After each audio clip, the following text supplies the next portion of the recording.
Hey, everybody. So we had an amazing convergence last time. Unfortunately, the audio got messed up, and so I'm recording this from home. This is the talk, a spirituality of being alone, recorded from my house.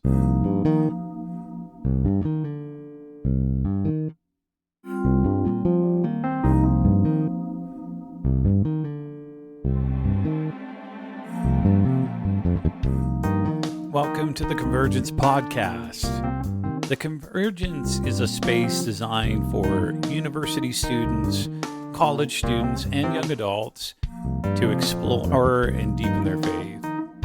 This is a space to think, question, doubt, and hopefully, ultimately, to worship. We're so glad you're here. I want to explore a spirituality of being alone. Now, this, by the way, is not unrelated to the last talk on a spirituality of being together. It's not even its opposite. The two are inextricably bound together. Dietrich Bonhoeffer, who we spent a lot of time hearing from at the previous Convergence, said these two provocative things. First, whoever cannot stand being in community should be aware of being alone. And then this, whoever cannot be alone should be aware of community. Somehow our ability to be alone impacts our ability to be together and vice versa. So tonight I want to explore a spirituality of being alone. Maybe one of the first things to note is that very early on in the Bible, we're told this in Genesis 2:18, the Lord God said, "It is not good for the man to be alone." God's not good pronouncement is particularly striking because the whole of Genesis 1 is filled with God saying, and it was good, over and over again. So on the one hand, we have God speaking of being alone as not good. On the other hand, however, when God comes in the flesh, we see Jesus day after day withdrawing from people in order to be alone. So somehow a healthy spirituality of being alone must exist between the not good aloneness of Genesis and the good example of Jesus' aloneness that we see in the Gospels. I think one of the first things to note then, drawing on the Genesis passage, is that we were not created to live in isolation. The first human did not withdraw for a time, but rather had no community at all. So when I speak of solitude, I mean by solitude the act of being alone for a period of time, as opposed to isolation, which is an act of being alone as a mode of existence. One act is positive, the other negative. This negative solitude, isolation, is, in fact, a cruel way that our society punishes, dare I say tortures, people. We call it solitary confinement. This is forced isolation. Solitary confinement is also referred to as the hole. It is not coincidental that the language is nearly identical to the word picture that we use for despair. We talk about the pit of despair. Isolation is despair. And this, as Genesis tells us, is not good. Jesus, on the other hand, withdrew. This is the positive side of solitude. Withdrawal means that he took intentional time to be alone and then later returned to communal life. But this, unfortunately, doesn't clear everything up for us when talking about solitude, because most of us jump almost immediately to the categories of introversion and extroversion. But as I mentioned in the email sent a few days before the Convergence, these categories can muddy the waters for us. Why? Because it is possible to be by yourself, like an introvert, but not really experience solitude. And it's also possible to be in a crowd, like an extrovert, and not feel any sense of community, but rather feel acutely alone. So here are some questions for us to consider. Has the introvert who hangs out by themselves and endlessly plays video games or scrolls through reels for hours on end or spends the night trying to figure out what to watch on Netflix actually experienced solitude?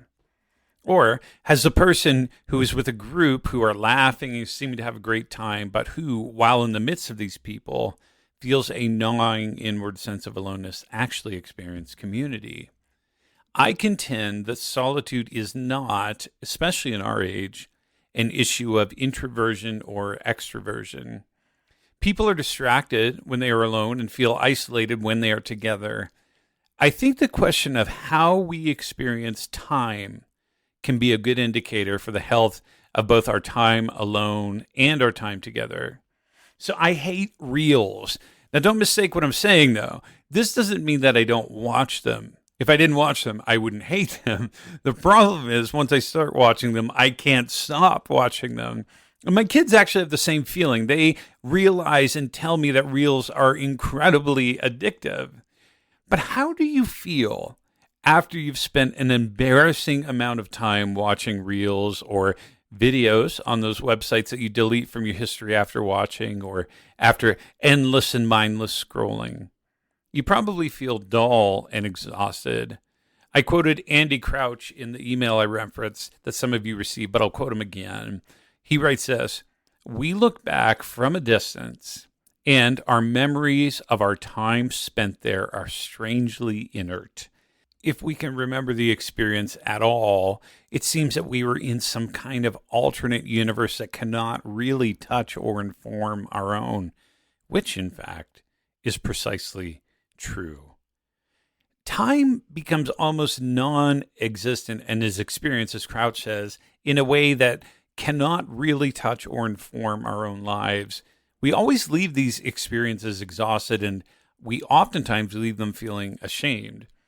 This is the not good of aloneness. This type of being alone leaves you lonely, and loneliness was the pandemic before the pandemic. We are dying at an alarming rate from loneliness. Contrast this, however, with what is known as flow. Now, I love to run, and before moving here, I was running some relatively long distances. I tell some people that I love to run, and they tell me, I hate running, but I always ask them the same thing: how long did you keep at it? And the thing is with running that it's hard for us to get into. Your lungs and your legs aren't used to it. And even when I'm in the habit of running, I have to tell myself something near the beginning of every run. I say, don't judge the run by the first half mile. The first half mile is almost always terrible. But if you keep at it, your body settles into a rhythm and you can almost lose yourself, but not lose yourself in the sense that Crouch was talking about in an alternate universe, but lose yourself in this one. Your soul expands, not shrinks. And this is when you've hit flow. Sometimes people refer to this as a runner's high. Now, here's the thing. You can finish a 10-mile run and actually feel more alive than when you began. Your body, of course, might be tired, but something inside you comes alive. A similar thing happens to me sometimes in writing. I sometimes enter into a writing session with next to no ideas and a blank page, which is intimidating. But there are times when all of a sudden I hit flow. Ideas form and things easily come out of me, which I didn't even realize were inside me. And I have a hard time ending my writing because I've entered the zone. Now, don't get me wrong. I don't always get a runner's high, and I don't always get in the zone of my writing. But the practice of those things shapes my life in a particular way and allows me to become a better runner and a better writer. But notice the difference between flow and the mindless activity that we so quickly enter into even when we are by ourselves. The difference, Crouch notes, is seen most clearly in the way they begin and the way they end. There is nothing easier than opening a browser or Snapchat or Netflix. This requires little to no effort, and we're drawn to it. Sitting down to write or setting out for a run, however, is very different. You can enter them with great difficulty. In the activities that can bring us flow, we almost always face resistance at the front end. So Stephen Pressfield, in his book for artists called The War of Art, says that resistance is the key thing that works against artists. And it's the thing that we constantly need to fight. He writes, resistance will tell you anything to keep you from doing your work. It will perjure, fabricate, falsify, seduce, bully, cajole. Resistance is protean. It will assume any form if that's what it takes to deceive you. It will reason with you like a lawyer or jam a 9mm in your face like a stick-up man. Resistance has no conscience. It will pledge anything to get a deal, then double-cross you as soon as your back is turned. If you take resistance at its word, you deserve everything you get. Resistance is always lying and always full of crap. Well, I'll put that word in. Things that bring flow are full of resistance at the front end. But what about how you exit a thing? So like I said, when we exit the thing that is keeping us from solitude, the rush wears off and we feel exhausted and often ashamed. Flow, the thing that we enter into with difficulty, is different though. Crouch says, when flow subsides, as it inevitably does, we are left with a sense of gratitude, humility, and even awe. We feel strangely okay. Why am I saying all this? I'm saying this because true solitude, a solitude beyond introversion, is the thing that can bring flow to our lives, but it is also the thing that most of us resist at almost every turn. It's hard to enter, and there are a million other things vying for our attention. It's something, in other words, that you have to fight to enter. Maybe the question here is, why is it so difficult for us to be alone, to enter solitude? Henry Nouwen says two important things here that I come back to again and again. The first is this: we suffer from a fear of the empty space, he says. We are so concerned with being useful, effective, and in control that a useless, ineffective, and uncontrollable moment scares us and drives us right back to the security of having something valuable to do. We're afraid of the empty space, of a moment in which we are not in control and not useful. Do you remember Peter at the Transfiguration? He sees Jesus transfigured and Moses and Elijah with Jesus. And Peter says this, Lord, it is good that we are here. If you wish, I will make 3 tents here, one for you and one for Moses and one for Elijah. What? Peter is witnessing an unbelievable moment, and his response is, potentially on the Sabbath, no less, should I build something? This is absurd. But Peter, like us, didn't know what to do when he wasn't useful. Why? Because as Nouwen says, we're so used to defining ourselves in the wrong way. We believe these lies. Nouwen says, I am what I do. I am what other people say about me. I am what I have. He goes on to add another 2.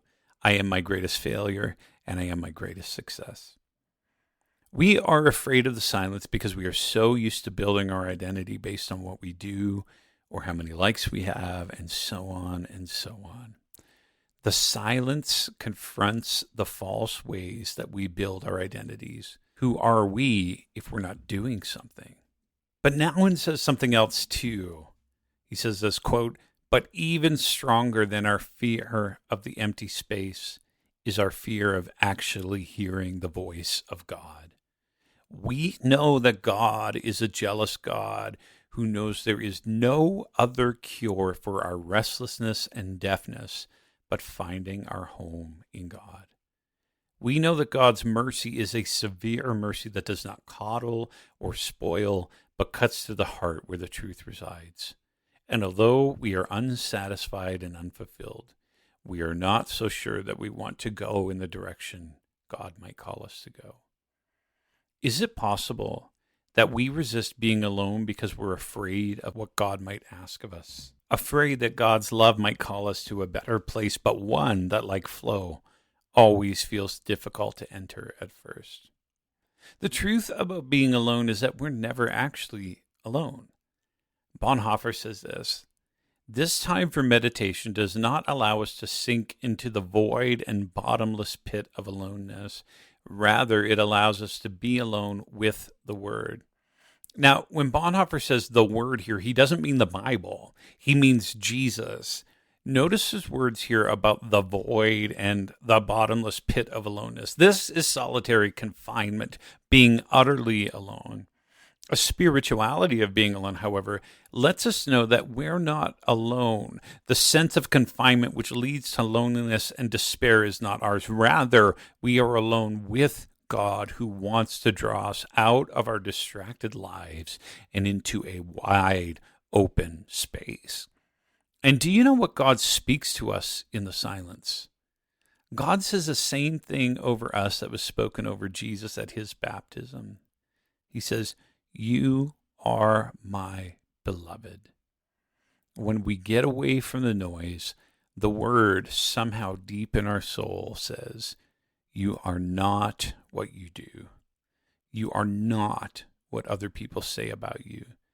You are not what you have. You are not your greatest success. You are not your greatest failure. You are the beloved of God." And as difficult as it is to enter the undistracted silence of solitude, this is how we leave, reminded that we, at the very core of our being, are the beloved of God. This doesn't mean that we always leave having an intense mystical encounter. Bonhoeffer writes, "Above all, it is not necessary for us to have any unexpected, extraordinary experiences while meditating. That can happen, but if it does not, this is not a sign that the period of meditation has been unprofitable. When I run, sometimes I experience flow, sometimes I don't.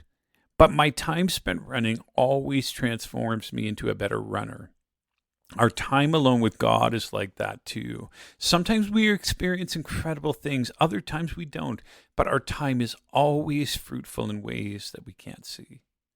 So, what does all of this have to do with community? Why does Bonhoeffer say whoever cannot be alone should be aware of community? He tells us, quote, "Those who take refuge in community while fleeing from themselves are misusing it to indulge in empty talk and distraction, no matter how spiritual this idle talk and distraction may appear. In reality, they are not seeking community at all, but only a thrill that will allow them to forget their isolation for a short time. It is precisely such misuse of community that creates the deadly isolation of human beings. Such attempts to find healing result in the undermining of speech and all genuine experience, and, finally, resignation and spiritual death." End quote. Bonhoeffer says that we can use other people as a way of fleeing from ourselves and from letting God do God's work in our interior lives. And this is why solitude is so important, so that we don't continually distract ourselves from ourselves and from the inner work that needs to be done. Henry Nouwen perpetually reminds us that our true identity is the beloved of God. This is what God wants to speak over you when you are alone. And he says, imagine how beautiful it would be if you came from your time alone with God, knowing that you are the beloved. And I came from my time alone with God, knowing that I was the beloved. And that community was formed out of that experience. He calls this solitude greeting solitude. But he warns us that when we don't spend that time alone with God, being reminded who we really are and dealing with our interior lives, that we will come together and seek from each other what we can only get from God. This always ends in disaster. He calls this loneliness greeting loneliness. And so, perhaps a few questions for us to ponder. Are you afraid of the empty space? Are you perhaps afraid of something God might actually say to you?